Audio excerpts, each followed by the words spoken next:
ములుగు జిల్లా వెంకటాపురం మండల పరిధిలోని బేస్తగూడెం గ్రామ శివారులో క్షుద్ర పూజలు కలకలం రేపుతున్నాయి. బేస్తగూడెం నుండి ఎడిజర్లిపల్లి వెళ్లే రహదారిలో ప్రతి ఆదివారం తెల్లటి వర్షాలతో కొబ్బరికాయ, కోడి పసుపు కుంకుమలతో క్షుద్ర పూజలు నిర్వహిస్తున్నారు.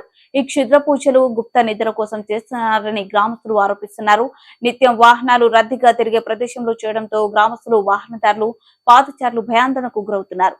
ఈ విషయంపై ఉన్నతాధికారులు క్షుద్ర పూజలు చేస్తున్న వారిపై నిఘా పెట్టి వారిపై చర్యలు తీసుకోవాలని గ్రామస్తులు కోరుతున్నారు.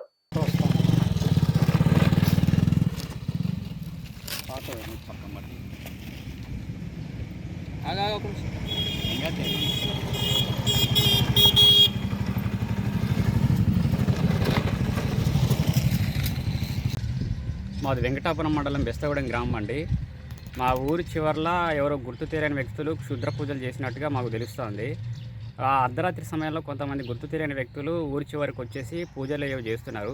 తెల్లారేసరికి కుంకుమ, పసుపు, కొబ్బరికాయలు, నిమ్మకాయలు, ఒక కోడి ఇలా మాకు కంటికి కనిపిస్తున్నాయండి. ఇక్కడ గ్రామాల్లో అటు ఇటుగా తిరిగే వ్యక్తులను మేము చూసి భయభావనతలకు గురవుతున్నాం.